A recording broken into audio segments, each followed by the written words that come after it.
Hey guys, welcome back to GregTech New Horizons, the Nether Only run. Last video, all we ended up doing was following the basic quest run. That's right, all we did was craft a singular bed. Yeah, so this time I've came a bit more prepared. We will be on our way straight to starting crops. Crops, unlike in normal GTNH, will actually allow us to gain a lot of resources that we currently cannot obtain. The number one priority being cacti, since in vanilla, water cannot be placed in the nether. This means that all our steam infrastructure will be powered by cactus juice. Yeah, that's going to be kind of tough. I haven't thought about how we are going to solve that and what future power generation we are going to do, since oil will not be an option here. So maybe let me know if you have any ideas. So for our first adventure, we'll be trying to find blood. Blood is especially good for us as it enables us to place a fluid in world. For some reason, blood can actually act as a water for crops, which makes this entire run possible. Blood spawns in a biome called the Visceral Heaps, at a Y level of around 12, so it shouldn't be too difficult to find. So as I speed up mining, I'll talk about what's coming next. So in vanilla Minecraft, you can actually get on top of the nether roof. This can allow for a very efficient farm and a completely spawn-proof platform. There are a couple different methods for getting on top of the nether roof for 1.7.10. The main one is just using an ender pearl at the highest point of the bedrock. Because in GTNH, all the bedrock is a one block layer, it is quite easy to glitch into the nether roof. There is also a couple ways to break bedrock. The easiest vanilla way is just using dark oak saplings. I've got other plans in the future for actually collecting bedrock. And maybe we can be the first to integrate it into our base design. I think that would be quite funny. I'm not sure how much I will build in this run, because I'm not really known as a builder. Whoop, here we go. Here's our blood. So now that we have our blood, we can go make our way to the nearest undergrowth biome. Earlier I scouted out for one and there's one quite close. They're pretty common in the nether. So I towered my way up and I've begun to glitch to the nether roof. Earlier on I received 2 ender pearls from loot bags. I would not try this on the amount of health that I have, but yeah, I did it anyway because I'm a mad lad. So here we are. I place a draconic place under me just to boost me up a little bit, and I spam jump, and boom! Let's go. Here on half a heart. Lucky no mobs spawn up here. So next order of business is to break a hole in the bedrock. I bought some saplings from the item shop earlier, and I'm going to try attempt to do this now on half a heart. Probably not a good idea, but oh well. To do this, you need to place some wood on top of these saplings. I decided to grow it first so I could actually get some wood to place, and without realizing I didn't have too much bone meal. So now I'm going to have to get 4 more saplings, or 3 more since I already had one, from these leaves. There's a chance that this won't happen, but most likely it will. Sorry, you're gonna have to watch this gameplay with me on half a heart. This is just how I am, I always do this. But yeah. So I speed it up a bit. I finally put the saplings under the tree, so I'm just hoping for it to grow. Since I just ran out of bone meal, and I decided to make a small farm just to get some passive crops going with the blood that I just got. So currently the light level is still 0. I think I can probably make some torches from some wither skeletons I killed earlier for coal or other infernals, or obtain that. So earlier I got some more bone meal, so now I can have a few attempts at breaking this bedrock. I don't really need to break the bedrock, but I kind of feel bad for just using /home, so I feel like I should put some effort into this. Plus, if I end up getting a I'm not going to spoil it, but a villager, I will be able to transport it somehow from underneath the world. So the way this works is through the actual variations of these dark oak trees. There is a chance for these dark oak trees to spawn a certain variation which has branches that go down, and these branches can actually break the bedrock. So you can end up with a bunch of small holes around your trunk of your dark oak tree. So again, I'm trying to have a go at breaking these leaves for the chance at some saplings. It's really quite an annoying process. So I'll cut to when I get it. So here we are, the moment of truth.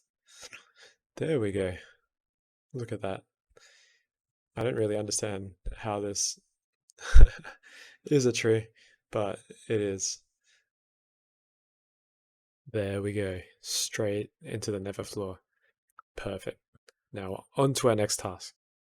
So what we're going to be doing next is trying to build a spawner blaze farm. This is incredibly annoying.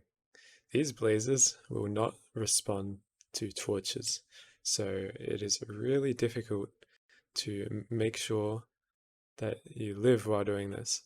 I think by the end of this, I had accumulated around 300 deaths just setting up this farm and for the previous parts of the run. So I hope you appreciate my sped up game loop that I am going to provide right now.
I really hope you enjoyed that segment of my suffering.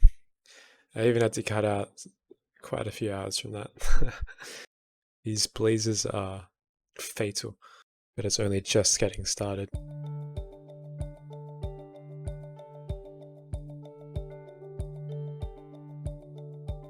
Okay, so I probably just skipped through about 2 hours of farming. I've got quite a lot of loot overall. The main 2 items I want are a potion of weakness and a golden apple. I need these 2 to eventually cure a zombie village. This will allow me to unlock villages and a lot of really nice trade. Other things that I'm looking for from this farm are gold and iron and all the different types of armors. So later on, when we unlock the smeltery, we can actually melt down these armor for tons of ingots. Chainmail being probably the most valuable out of these, as you can smelt these directly into steel. So potentially, if we make a good enough farm, we can skip the BBF, which, as you guys know, will be a pain to craft in this, since we can't really directly get clay and calcite and stuff. That all has to be XP crafted. Additionally, if we do skip it, we can completely skip making coke ovens. Yeah, ideally we should be using lava as our fuel source for steam, but that can only realistically happen in LV once we get a pump, and hopefully we can pump a ton of lava from the nether ceiling, and it should be really easy.